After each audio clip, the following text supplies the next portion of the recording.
out doing anthropology, and it was in my second year that I dropped out of that course without consulting my parents, and I opted for my love. And nobody knew. My father thought I was studying anthropology and I was going to graduate with a bachelor in social sciences. Only on graduation day, he showed up in his suit, and we were going to campus for the graduation, and told him, Muzei means old man. He said, Muzei, you know, I'm graduating in music, dance, and drama. I said, damn, I'm not going. He didn't go with me. He was mad at me until a few years later when I got real successful. And he said, son, maybe you were right. So yeah, I was an artist for a long time. I was comfortable. I only went to law school because of a fundamental decision that I had taken to get involved in politics, but I needed some training. So I went to law school in 2016. Now that follows so many reasons that drove me to politics, which would take me so long to delve into. However, I took that decision in 2016 to go back to law school. And when I went to law school, guess what I found? I found this new professor who was a young graduate from Harvard. He had just earned his master's degree in law from the Harvard Law School.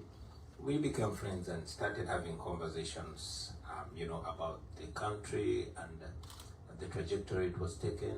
And we saw how, there was no constitutionalism in our country. So,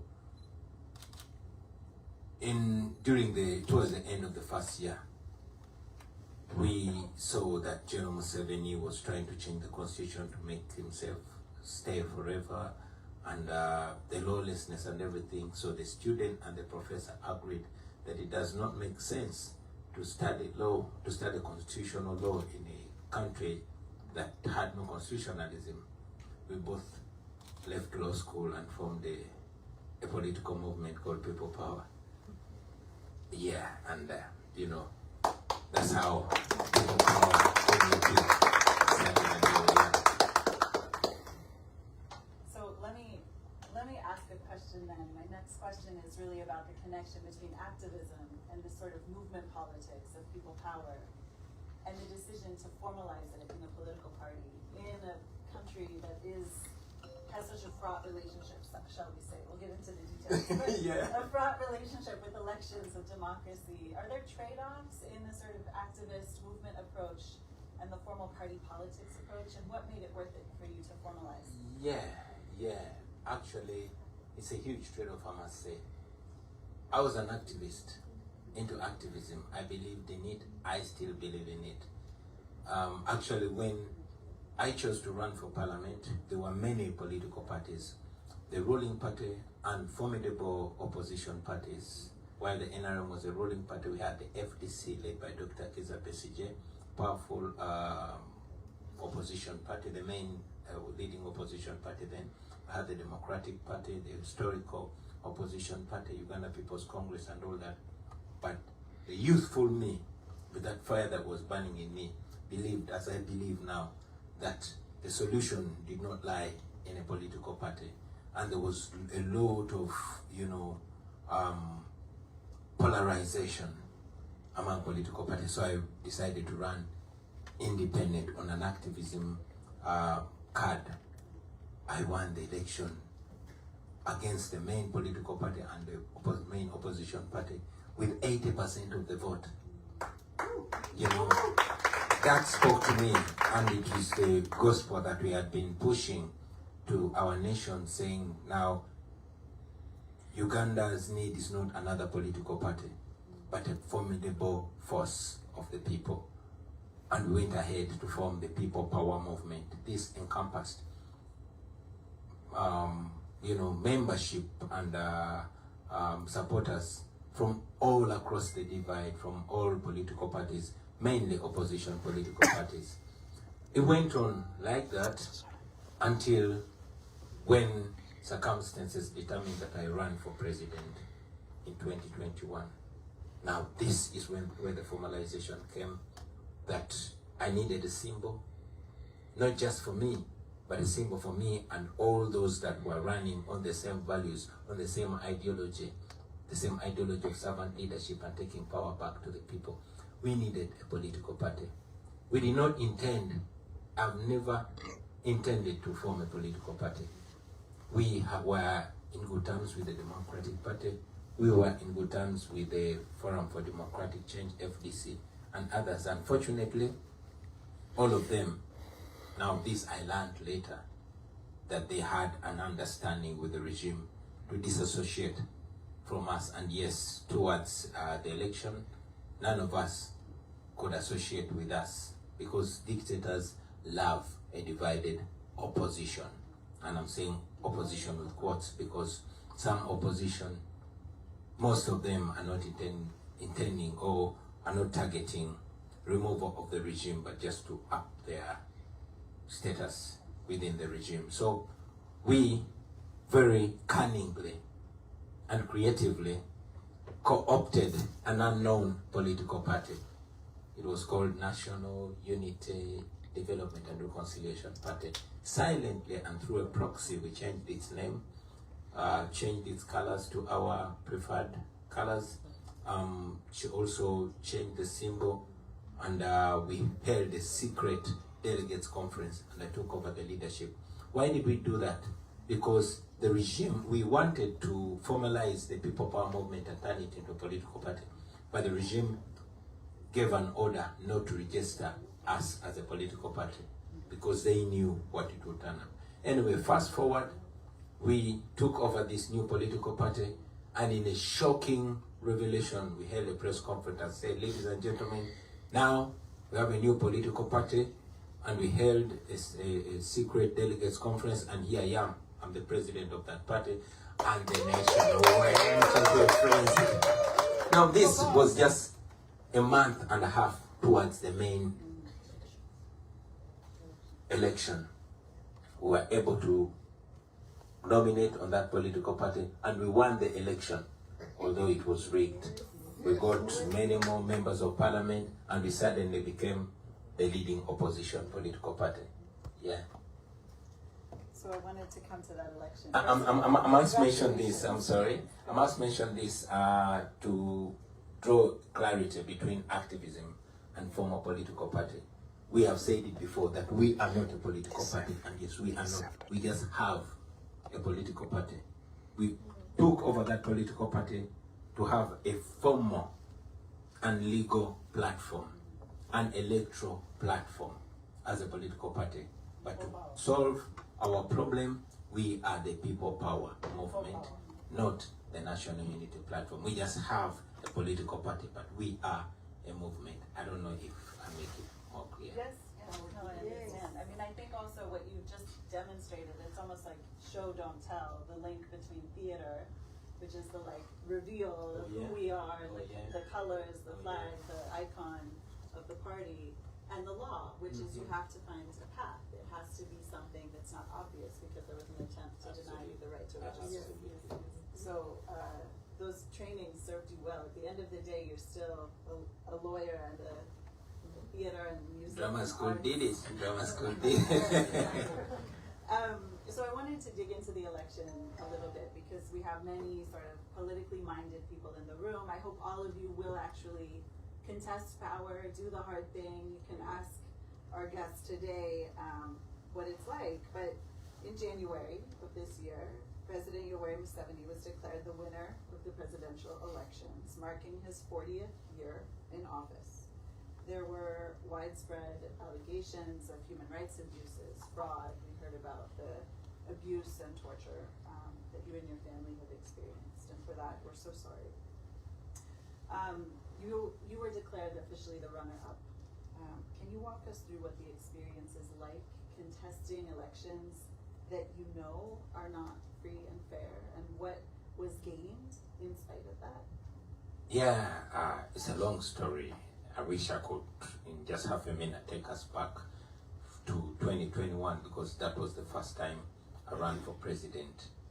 I was aware of General Museveni. I was aware of how captured all institutions are, including the police and the military, the parliament, the I mean, everything, and indeed in Uganda, like some places, some other places in Africa, running or contesting against General Museveni is contesting against the Ugandan People's Defense Forces, the Uganda Police, the Bank of Uganda, every institution of state. You can see this. I mean, just yesterday, his son, General Muhoozi, who is the Chief of Defense Forces, had his birthday, and all soldiers were ordered to put on his t-shirt and go running. This included some ministers, some generals, and he's always on Twitter, X, you know, speaking his mind. However, you know, although it might come off to many of us, and he was ordering all former military commanders to show up if they don't want to have a problem. Anyway, so we went to that election. I went into that election because our major goal at that time was to bring our common people close to their politics. You see, we come from a country that for a very long time has made an effort to disassociate politics from the common people. And the common people are the masses, to the extent that they didn't know, neither did they care about how they are governed. But in 2021, we were able to awaken the people and show them the importance of politics and why they must come out and vote. And indeed we won, but it was, you know, rigged. So coming back to contest in 2026 was a huge debate. Personally, I had endured so much. I'd seen hundreds of my friends killed. For example, on 19th and 18th of November 2021, hundreds were massacred on the streets, although the government only acknowledged killing 54. So I didn't want to run again. But again, we needed to use the election. Again, since it's the only opportunity, we get to speak to the people. We are heavily gagged, heavily controlled, heavily, you know, intercepted everywhere. So we ran again. This time was our only excuse to speak to the people because I was a presidential candidate. And indeed, the presidential campaign was given 112 days, and I was campaigning every single day of those 112 days. I reached every corner of the country. Of course, I made tear gas and bullets. And we were able, you know, to once again awaken the people of Uganda. Of course, it called for more brutality now because the people were more charged. As we speak now, people are being abducted. As a matter of fact, as soon as we cast, my wife and I, as soon as we cast our vote and returned home, we were immediately surrounded by the military. We knew it would happen, but this time it was more because by the time we had the election, the internet was switched off 2 days before. Radios and TVs were switched off, those that were not pro-regime. Journalists were ordered not to cover the election. As usual, international observers, those that were not compromised, were locked out, and we went into the election. So here we are, my wife and I, locked up in our house and surrounded by the military. The following day, we were raided by the military on the orders of the Chief of Defense Forces. And that night, because I had learned a lesson in 2021, I had anticipated that raid. And our friendly people within the forces had warned us that there was an order from the Chief of Defense Forces, who is the son of the president, that I should be disabled fundamentally. Whatever that meant, for me, it rang a bell. So I played a ninja role and disappeared. And disappeared from my house. We call it rubber dub style. On the 16th, they didn't get me, but that day they did not break into my house. I remained at large. I wanted to be able to charge up my people, to be able to communicate, because I knew they would lock me in my house, cut off the internet, and isolate me from the rest of the world. That went on for another week. Now, on the 23rd of January 2026, after looking for me for a week and a few days, and they couldn't find me, the son of the president got so angry that he raided my house. This time they broke into my house, found my wife, beat her so bad, they beat my family members, they stripped my wife naked Meanwhile, they were filming and taking pictures, the same pictures that later on Museveni's son, who is the chief of defense forces, tweeted in his, usual erratic tweets, for lack of a better word, saying this is Bobi's wife when we captured her. Now, those who don't know Muhoozi Kainerugaba, let me give him free marketing. Please follow him on Twitter. He's Muhoozi Kainerugaba. It will help for you to see what he does. Many of you know about the story of Idi Amin. We have a new one who is more crude. He does not pretend, unlike his father, he does not pretend to be a good dictator. He said on Twitter that he would abduct my bodyguard, torture him, and he did that. Stripped him, shaved him, his beard and hair, and put him on Twitter. He does that. He has bragged for killing 23 of my friends, and he was looking for me to be the 24th dead body. He once again also ordered me to show up in 24 hours or they will find me and kill me. And when I didn't show up, he gave an order publicly that I should be delivered dead or alive. He also ordered publicly that I should be castrated. So the military and the police mounted roadblocks everywhere in the country. He wanted your balls. Looking for me. Yeah, looking for me. When they didn't find me, they kept raiding my friends, members of parliament and all that. He raided the home of my personal assistant when he didn't find me, because he was looking for me. When he didn't find me, they abducted the wife and kept her in a military barracks for 37 days. And in those days, we don't know to the extent what exactly took on, but she told us, among other things, that they removed her contraceptive, her IUD from her. This is a military barracks, and many other things. So, knowing that, I knew that the first time they get their hands on me, I was a dead man. Once again, I played James Bond, and in a Robert style, exited the country, and here I am. Yeah.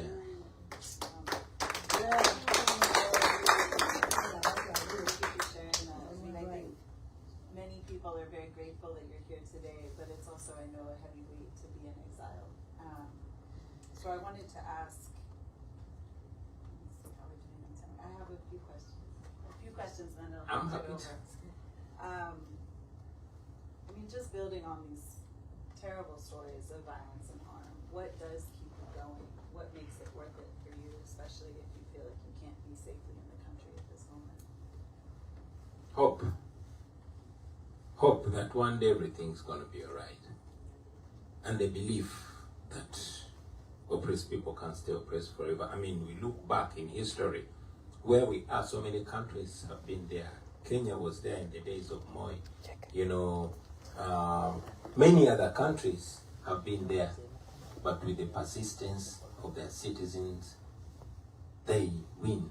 And also the enormous support that we enjoy. You see, while many people focus on my own challenges, but I must say that I'm way better than those that we struggle together with. For example, I have international attention on me, and I'm more like having a spotlight on me. My challenges tend to be shared many times. When I made my way to America, I have the luxury of having a passport and a visa and affording an air ticket, or having friends that can get me an air ticket to get out of danger. But even when I come to the diaspora, for example, I ran out of my country. My wife left first. We are here in a foreign land, with our 4 children, but we are being embraced. One thing I did not mention, that when the military raided and beat up my house and she ended up in hospital, she escaped from her hospital bed to be able to leave the country. Meanwhile, the military took over my house. Not the home, not surrounding the home, but broke into the house and started living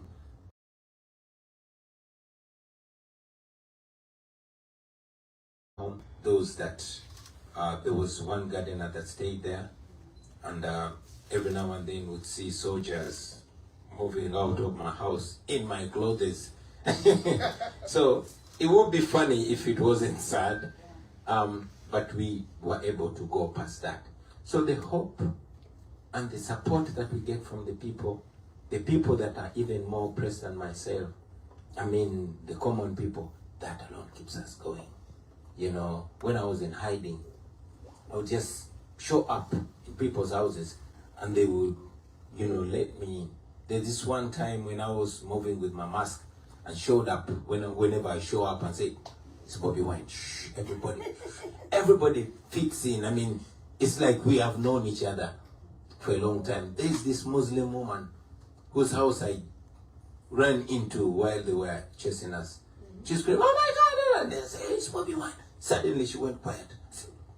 I know. So for me, that is one thing that keeps me going. The faith that people have in this that we believe in, the support that we enjoy, the fact that the millions of people are involved in this, young, old, men, women, rural, urban, educated, uneducated. Everybody sees this as an opportunity for us to get together and overcome it. The struggle has been taken from the intellectuals way down to the masses. It has been owned by the people, the border riders, the farmers, the barbers, the vendors in the market. That alone gives me hope that this is going to go well and we're going to win. So that alone is one fuel that keeps me moving on. Thank you. So I'll ask my last question and then I'll open the floor. I was supposed to be moderating a conversation with activists from Tanzania recently, and for their own security, we had to cancel the discussion. And so I wanted to ask kind of what your assessment is of the landscape across the Great Lakes region, East Africa, and even across Africa or the world, whatever level resonates for you. I mean, Uganda is in some ways not exceptional. Your story, your individuality, the movement is exceptional, and yet we see this sort of democracy needing to move into movement rather than be able to contest elections, authoritarians, you know, validating election results that seek to give themselves legitimacy. You know, people talk about backsliding, they talk about rising authoritarianism, but you're sort of at the front of the mind. Like, what do you see in the region, and what do you think is going to happen next with the young people? Thank you. Uganda is not a special case. This is a challenge that is in not only the Great Lakes region, but all over Africa, and it's very sad.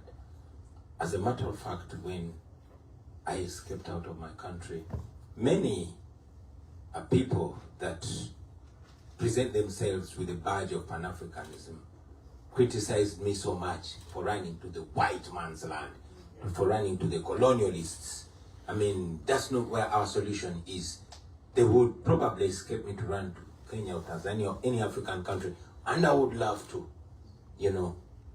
But as we speak right now, the dictatorship in Uganda has and continues to export itself to many other parts of Africa. And that is the danger of dictatorship, like Martin Luther King when he said injustice everywhere, anywhere is a threat to justice everywhere. In the current times, a dictatorship anywhere is a threat to democracy everywhere, because it emboldens other dictators that it's actually possible you can do it and get away with it. I mean, back in the day, Africa was safe. The freedom fighters in Uganda, those who fought against Idi Amin, they didn't have to run to America, they just ran to Tanzania. As a matter of fact, Tanzania helped us get rid of Idi Amin. I wish we could be moving forward and not backwards. Museveni himself and our fathers that were fighting against the Obote government, they would run to Kenya because Kenya was safe. Just over a year and a half ago, Dr. Kizza Besigye, a veteran, iconic freedom fighter in Uganda, was abducted from Kenya by Ugandan security with assistance with the Kenyan security. He was driven in a car trunk in a car book across the border illegally and charged in a pseudo-military court, in a kangaroo court in Uganda. Activists from Tanzania are being tortured. Those that come from Uganda and went to Kenya, there was, you know, our brothers and sisters that went to Kenya, that went to Tanzania. Many of them got tortured for days, sexually assaulted, and men, they were sodomized, you know. It is sad that now, East Africa in particular is being reduced. The East African community is being reduced to a president's club to keep each other safe in power. It's not like the way it used to be. The longer people stay in power, is the more they get spoiled. I think when we were having a conversation earlier on, I told you that I was named after Robert Mugabe. He was a prized revolutionary. He was a great guy that people admired. Unfortunately, by the time he died, he had degenerated to a despised dictator. And over the time, it was no longer pride to share a name with him. That's why I even changed my name to Bob, because Bob was better than Robert, although it meant the same. So my point here is that the region is not as safe as should be. We find ourselves running away from home and running much further from even the continent because it's not safe at all, because democracy is dying, because dictators are looking out for each other and trying to squeeze life out of all those that try to empower people and try to keep the democratic candle burning. Yeah. All right, the floor is open. I'll ask that you please keep your questions rather than speeches, and please keep them brief, and introduce yourself. Is it okay if we take two at a time? Because I see we have a large audience. Okay. So we'll start here in the front, and then I'll come to the next person in the front, and then I'll go to the back and try to be democratic and inclusive. Hi, thank you so much for your... Would you stand just so everyone Okay, can yeah, my name is David. I'm a second-year grad student at Harvard here. I'm actually taking a class with Dr. Marks now. And we watched your video in one of our classes where you were singing. And my question actually borders on that. And, you know, it sounded very Christian, right? I saw that very Christian, right? Christianity, like you do so much on Christian imageries, basically. And even right here, you've mentioned things like gospel, servant leadership, and things like that. And so I just wanted you to maybe talk about, is there any influence that Christianity has had on you in this movement so far? Or how are you actually drawing on these influences? Because I know that Christianity is probably 80 to 84% of the population in Uganda. So what does that actually do to your activism? And also, one of the things that we know within activisms like this is that there are a lot of people who often are against religion, who think that religion is part of the reasons why people are actually choosing this dictatorship. Is there anything like this also in this movement where people are against that? Or maybe just the paradox of that religion within your activist movement? Really interesting question. Let's take one more from the gentleman in the hat. Yes, my name is William Nyende. I hold a master's in health informatics from Northeastern and an IT degree from Northeastern. When I was doing my master's, they taught us how to summarize 600 pages into a picture. Okay? And it has to be one page and it has to be a picture. So now, may I request that you do not interrupt him as I ask him this question, please? So the question I want to ask you is 600 pages that we need to summarize in one page, and that page has to be a picture. And this is what I think the problem in Africa and in Uganda is. Here's a question. How do we use constitutionalism to fight that power in the bearer of the gun? Thank you, sir. Thank you. So we have a question on the role of religion in your movement, and a question on constitutionalism, fighting the barrel of the gun, Yes. military power. Thank you very much. I like the question. I sound very Christian. Do I? I would not look at myself as very Christian, not even very religious. I respect my religion. I was assigned Catholic at birth, you know. I know many others are assigned Muslim and all that. It was not our choice. But it's not a bad thing though. So, and especially the teachings. For example, you ask if I draw inspiration from Christianity. I think I draw inspiration from Christ and the message of servant leadership, of decency, of truth, of honesty, of respect. It's Christianity is humanity. And just like Islam is salam, is peace. Just like other religions, I draw so much from religion. Whether I'm very religious, I'm not sure. Whether it is a solution, I'm also not sure. As a matter of fact, I am more unsure about religion right now than it was. We have in Uganda the Inter-Religious Council. This is supposed to be the highest moral body that holds people morally accountable. Unfortunately, and with so much respect to them, I see them in the firm grip of the dictator. These are people that, sworn in Idi Amin. These are the same people that legitimize a dictator that murders people for fun, that mauls people on the street. And you won't hear them calling them out. It became even more unfortunate about 2 days ago when the Archbishop of the Church of Uganda came out under so much social media pressure and said, yo, I'm not here to save you. I operate otherwise. I don't operate like John the Baptist, because John the Baptist ended up being killed. You understand? I don't have to talk about everything. Some things need silence now. This is silence in the face of oppression. It brings back nostalgic memories of religious leaders of yesteryears like Desmond Tutu, who said, if you are neutral in a situation of injustice, you've chosen the side of the oppressor. If an elephant is putting his foot on a tail of a rat and you're neutral, you've chosen the side of the elephant. I mean, back in Uganda, we have a great religious leader. He was the Archbishop of the same church during the days of Idi Amin, and he stood boldly and criticized the excesses and extrajudicial killings of Ugandans by Idi Amin. He was killed.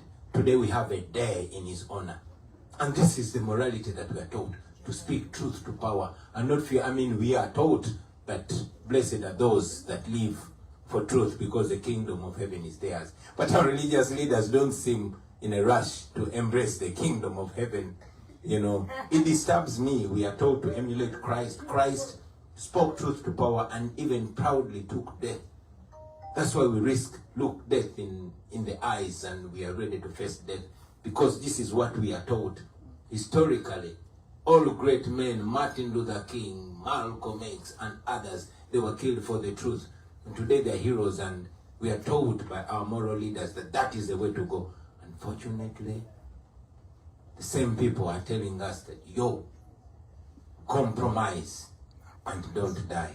So that has, in a great, great way, affected not just mine, but the belief in religion. As I conclude your question, when you're asking, it brought back, I'm sure many of you have read Dr. Martin Luther King's letter from Birmingham jail.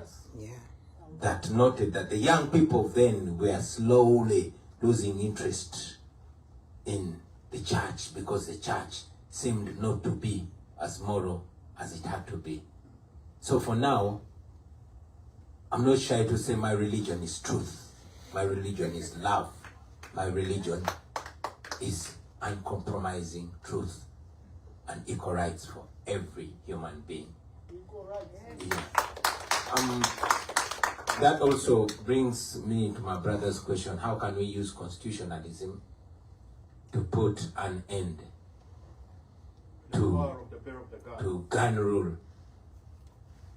Don't look at constitutionalism alone. We use constitutionalism. I'm in exile right now. We went to the polls, we voted.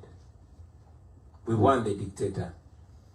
And he said, okay, you have won, but screw you. Announce me winner. And it went on like that. So, my being here is not just to make a case to foreigners, but to also tap into the abilities, well knowing that it is not only the forces back home, but the forces internationally that are even more effective and more important. I remember when there was a raging fight against the apartheid regime in South Africa. Africans and friends of Africa were on the streets of America and Europe protesting against apartheid. Why? Because the force that held apartheid intact was coming from here, and the force that disintegrated apartheid came from here. We know, just like the force that held Idi Amin in power came from America and the West, the force that kicked him the hell out came from here. General Museveni has been receiving up to $1 billion annually from the United States, leave alone the other Western countries, in security cooperation and all that. But when we come to these countries and tell them, yo, we are not asking you to come save us, but stop sponsoring our death. Stop protecting the dictatorships, not only to the administration, but to the intellectuals like yourselves who have voices that are respected, to the American citizens, because it is your taxpayers' money that is being used to oppress us, whether you know or you don't know. But now, nobody can claim not to know because they are aware. When a documentary about apartheid was shown in America, it created so much awareness.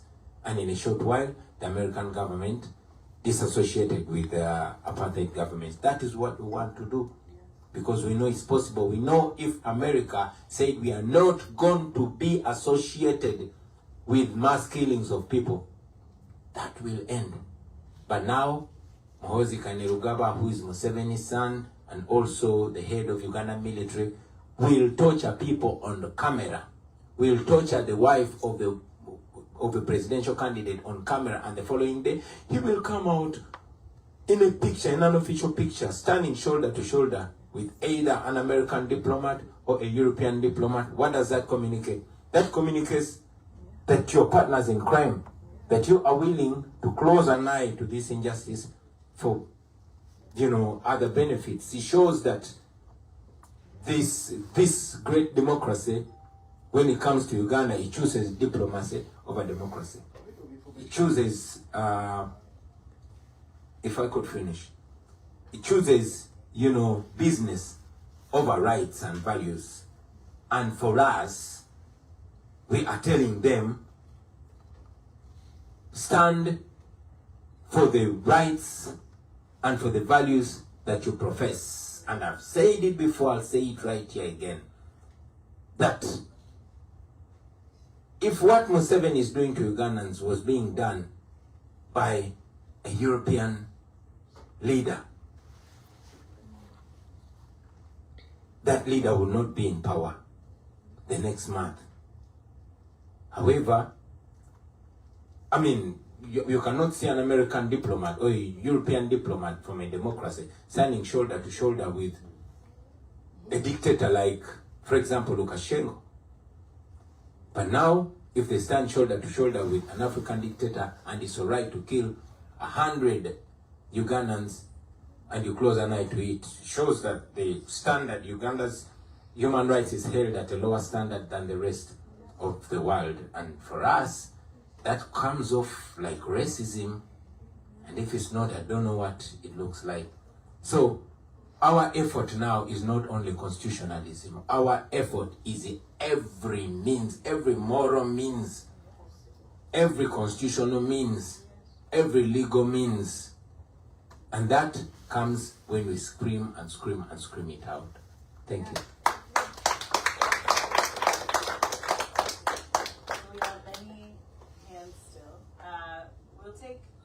2 more rounds, but we'll try to keep it brief. So we start 15 minutes late, we end 15 minutes late. We'll be finished. I see Elizabeth and gentleman here, and then, I said we would take one in the back. Sorry, sir, you're on the second round. So Elizabeth, and at the very back, yes. And if you could please shout. Thank you. I am a student at the college studying government and psychology. Thank you so much for being here. As we talked earlier, I grew up listening to your songs, and in 2021, when you ran for president, we were following your journey, first of all, because you are a young person, and African... Am I? Yes, Africa needs young people, and I think that's one of the reasons why there were overwhelming majority of young people and a lot of people in Africa following you. But also there's one thing, I think that's one thing that I've been grappling with, and I don't know the answer. I think maybe you'll know the answer because this is your campaign, is that a lot of other Africans know that you deserve to win and you are at the task of this. But there are other people who also saw your campaign as a joke, or maybe to attract international support or attention, or maybe funds. What did you think that you could really do differently? Because we really want these dictators out. The same thing is happening in my country. And the chief of staff of the defense minister of Uganda is supporting a real bombing to innocent South Sudanese because he is supporting the dictator that is in my country. So my question is, what would you do differently, or any other candidate who wants to run, so that what is your background, whether you're coming from politics or not, so that people will not see that you are a joke. You are doing this because you are fighting for people, so that people who have been in politics before could join the support and really support you and know that you are serious. I'm really looking forward to what you do. I'm sorry, please ask the question precisely. So, the question is, what could you have done differently so that the leaders who are in politics, like older people or maybe other people who think that your campaign was not serious, so that they could support this? Because we need young people. I got the question. I don't know if you will permit me. I would love, but the question is so intriguing that I want to respond immediately, lest I forget or lose the steam. Thank you very much. That's important. It had two parts. First, there are those that see the campaign that we ran as a joke. Believe me, when you fight corruption, corruption fights back. When you fight dictatorship, dictatorship fights back even more ferociously. Now, I'm a musician, and I'm proud of it. Anybody that wants to see me as a joke because of my talent and my vocation, which I went to university and studied and did with excellence, they're right. I mean, there are very many perspectives that people look at us, while the oppressed people look at me and my team as a beacon of hope. The agents of the dictators see me as a saboteur. And others, because we have the oppressor, in Uganda is divided into two sides, the oppressor and the oppressed. The oppressed people are not necessarily in politics, all of them. And also the oppressor, they are not all necessarily in the ruling government. There are even those that pose as the opposition. And indeed Museveni has good opposition and bad opposition. The good opposition are those that are willing to be complacent and do the clean and nice politics, while us, we are the bad opposition that are intending to remove the dictatorship, and we are hated. So, I mean, I cannot choose for everybody how they see us. We would love to be determined by our agenda, the outcome of our campaign, and the character that we show. What could I have done differently? You see what I could have done differently? I don't like it, I don't believe it, so I didn't do it. And that was picking up guns. We're young people, I'm a bad boy, I'm from the ghetto. And indeed many have come to us saying, Bobi, you are young, we are many, we are desperate, we have nothing to lose but everything to gain. Let's pick up guns and beat up these sons of bitches. I said no, because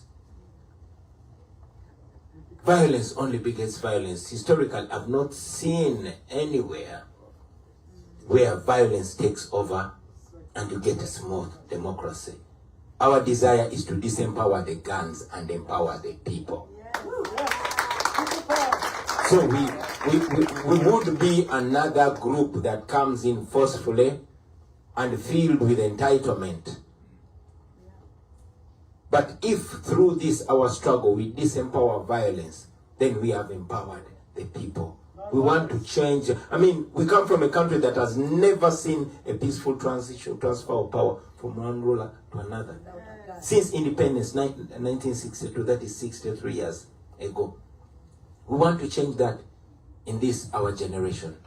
That is why we chose to take the long, painful, but moral path of non-violence. So we could have used violence, but we chose not to. Because also we know that General Museveni has been in power in Uganda for 40 years and he's a violent guy, he believes in violence. So he has, taken all these years stockpiling weapons. We chose not to take him to an area where he's an expert. We wanted to demystify violence by being non-violent. And that rendered all his stockpile of weapons useless. I mean, I'm a guy that shows up with just a microphone and he has no idea how to deal with us. He put me in jail, it got nasty. He releases me, he's in problems. So he's damned when I'm in jail, he's damned when I'm free. No wonder they resorted to abductions and killings and all that. So we could have taken the violent line. We chose not to. We chose non-violence because it has worked in the past. It's hectic, it's painful, but we know when we insist, it will not only work in Uganda, but it will become the new normal for Africa. It's time for constant killing each other is over. Thank you. Sherry at the back and this gentleman in the vest, and then we'll close.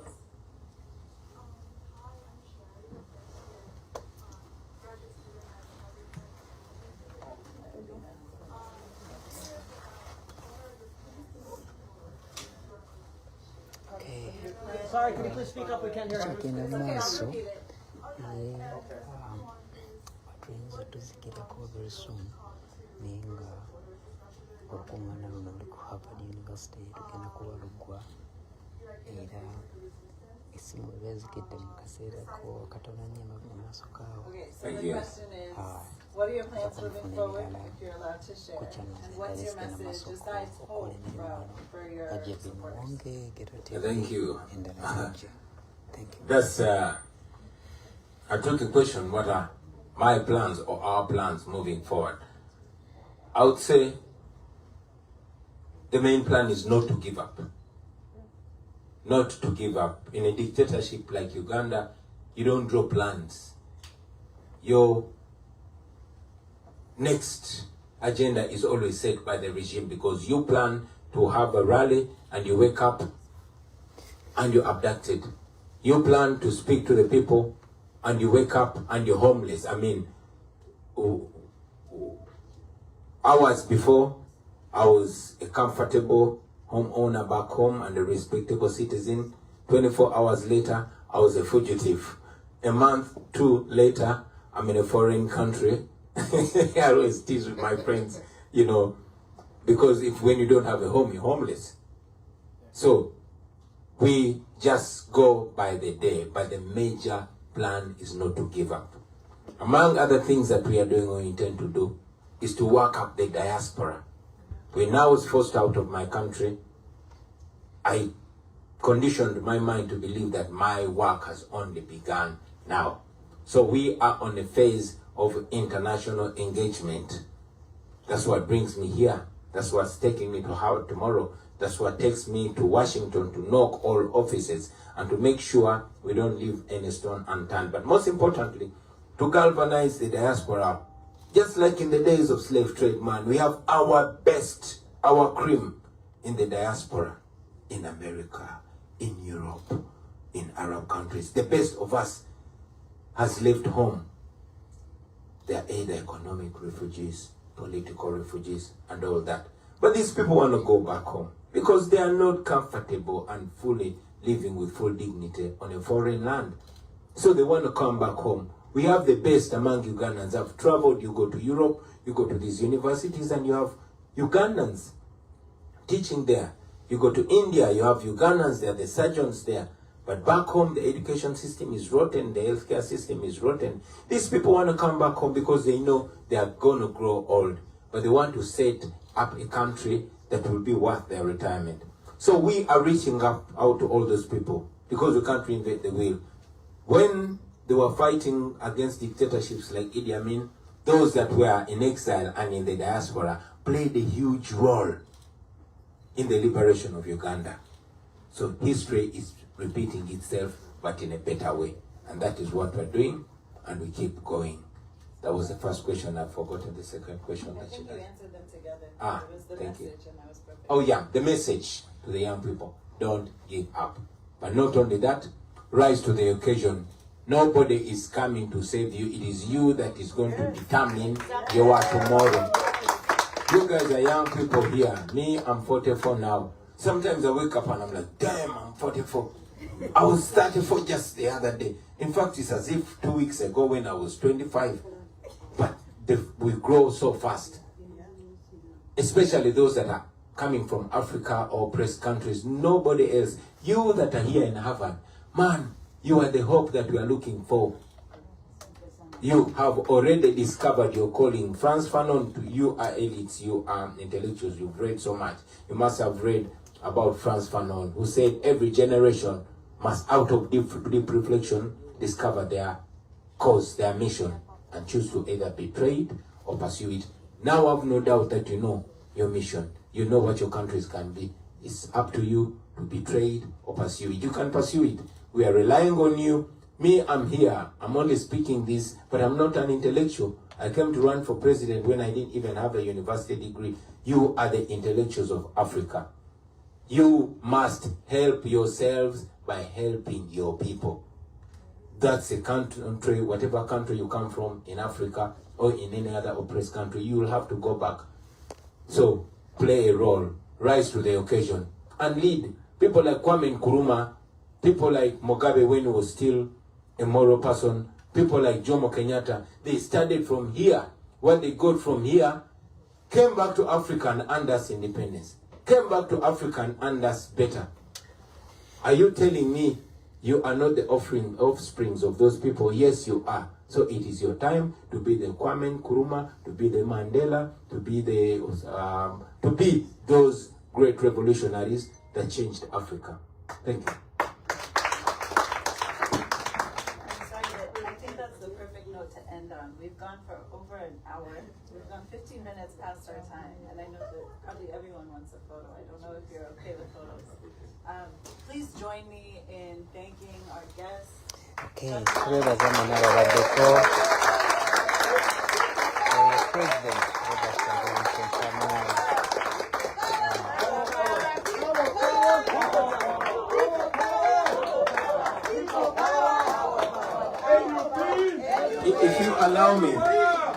If you allow me to the young people of here, you see, I've not forgotten being a musician. And there's this verse that I always dictate to the young Africans, the young Ugandans. I always tell you, we are the country, we are the future, we are the change we badly need. We are the youngest population in the world, we stand a chance. We are the leaders of the future, and the future is today. If we only come together, we can change our destiny. We definitely can and must change our destiny. Thank you.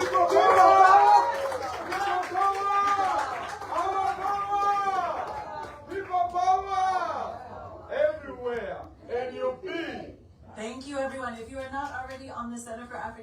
Bobi's email list. Please sign up on your way out. There should be a QR code. That way you won't miss his next visit and other visitors that we have. Again, thank you to Bobi Wine.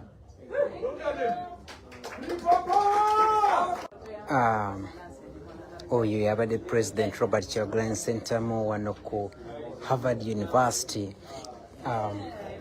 Katogere mukone producer Katono. Just a moment. What was this for in a summary?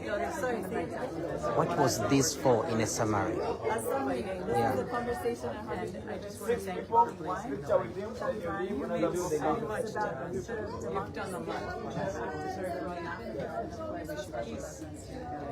That's so great. Okay, that's one of the professors who teaches us at Harvard University, and she has been hosting the President Robert Kyagulanyi Ssentamu. We thank you so much, guys. Mwebale nnyo bannange ababaddeko bibadde mu luzungu naye bimutegedde mubitegedde ba elite bategedde kibategedde. Tugenda kuba tugalawo, especially ya president egenda kugalwawo, and Ghetto TV nayo very soon egenda kugalwawo. Amanya nze Ashraf Kasirye, tuli wano ku Harvard University, Cambridge, USA, Massachusetts. Mukama abankuumire bannange mwebali nnyo.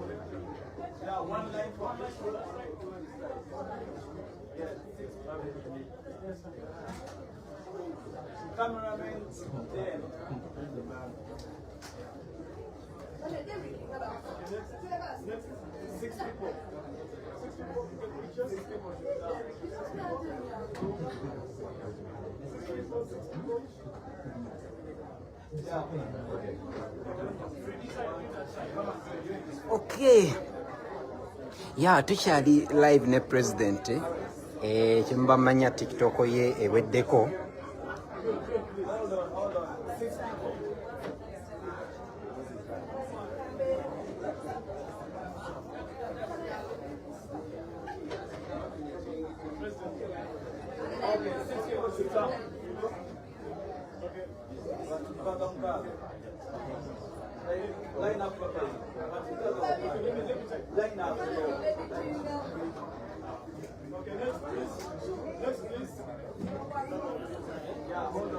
Yeah, president abantu bali mu kufuna ku bufaananyi wano, naye ffe tukyakulaga ebigenda mu maaso era tugenda kusiibula nga buli kimu kiwedde ku Ghetto TV. So mbeerako jeke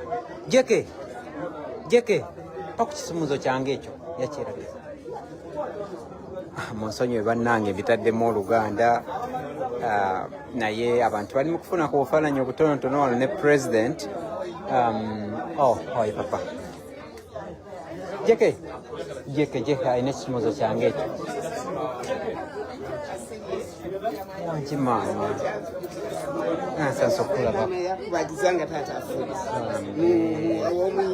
bambi bannange sirina simu omwami ono ate ndimukwata live. Jeke oyo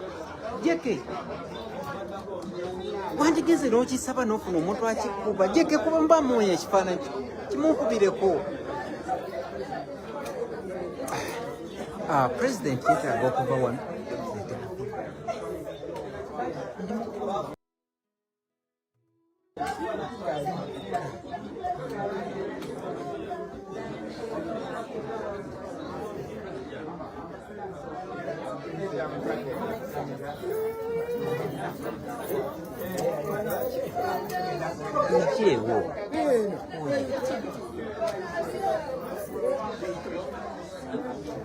Jeke kikube.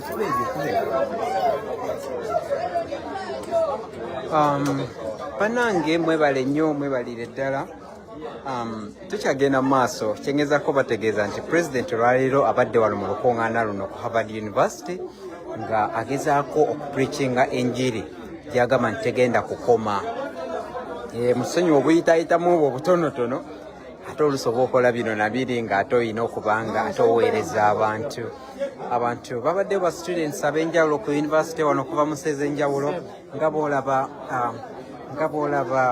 Harvard University. Just a moment. Gabolaba Harvard University, Gabolaba.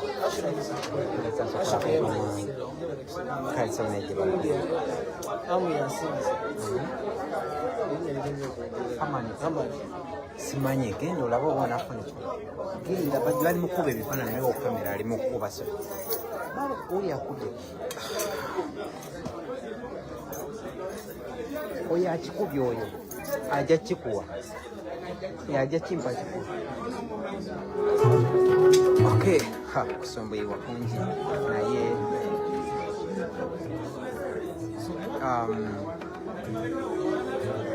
Presidenti yalabika asaliddwako naye fenga bagenda TV sigale nga tukuweereza nga tukuweereza maaso ensonga lwaki ba students bano bakyayagala okuba nga bafuna ebifaananyi okuva gyali yoyo gwolengera mu maaso awo naye ensonga lwaki balemezzaamu bambi bamwegomba baagala okufuna ebifaananyi okulaba nga balaye ku muntu gwe baagala ennyo kati nzikakanye bannange munsonyiwe obwedda nzira eno nzira eri naye musajja watu bambi naye mukoowu naye atawuli atayagala kudduka mu bantu be bano bonna bolaba muwagira okuva ewala okuva mu America wano ku Harvard University okuva mu bitundu ebyenjawulo so bamulaba mu kaseera kano they are happy kubanga bamulabyeko bamulaba ng'ali e Uganda ng'ali mu nsiko ng'asuula abantu gye batamanyi naye kati azze mu university bafunye omukisa therefore naye kennyini tagaanye kubeerawo bafuna akafaananyi naye kubanga tafunika olaba nange eyamulaba alaba edda era njira neŋŋamba kanfuneyo ekifaananyi naye ate kati weebuuzeze nkisabirewa wano so abafunye omukisa guno kabafuna akafaananyi ke bafunye mu mbeera ez'enjawulo naye nga njogera okutegeeza nti President ayogedde ku bintu ebigenda mu maaso mu nsi yonna nti ensi nga America countries like Europe esijja kwogera luzungu kubanga oluzungu olwo lwabadde ayogera naye kankuwe Oluganda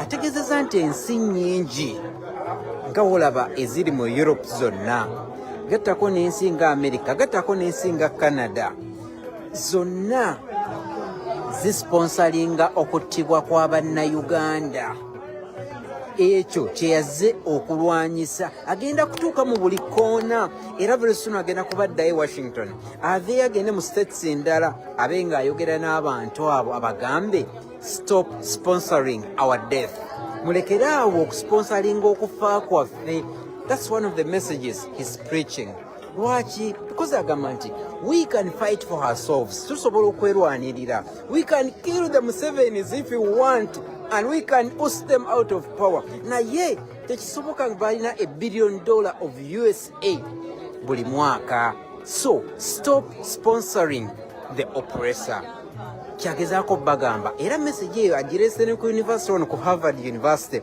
zirukira mukadde wange Lewis Lubongoya yasomerako wano ne bannange bangi bemmanya basomeddeko wano eno university esinga obunene okuba ey'amaanyi n'obukadde era ng'eri very respected so abayizi bwe bamuyita nti ajja ayogereko gye bali ayina okujja abawe message eyo so the president is just right and clear mu message gyaweereza abantu naddala eno mu diaspora ng'olese bannayuganda ne bano abazungu abibagambye era akyatambula olwo byotajja kumanya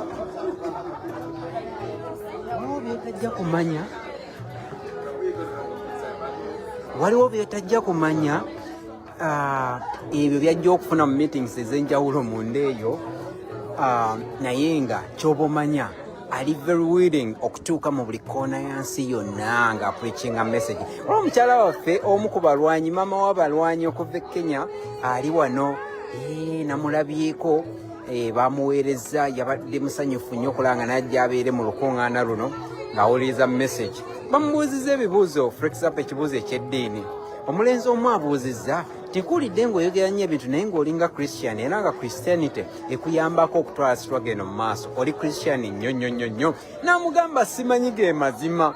Kubanga e Uganda tulina kye bayita Interreligious Council. Ekibiina ekyandibadde kiholdinga morality mu Uganda yonna. Oba mpulira bulungi. Naye ng'ate ekibiina ekyo abakirimu baaliwo nga batunula nga batulugunya mukyala we mu maka ge. Mwakiraba ekyo mwenna. Bwe bagendayo okukyalayo ekyabatwalayo nkikubuulire bagendayo kufuna bifaananyi. That was so sad. So President yemu ku message abadde agezaako okutuwa and nkyagenda maaso n'okukubulira ekigenda maaso ano ngenda kuba nkusiibula tujja kuba tuddigana very soon. President amaze okubasiibula manyanza Ashraf Kasirye. Talk to you then.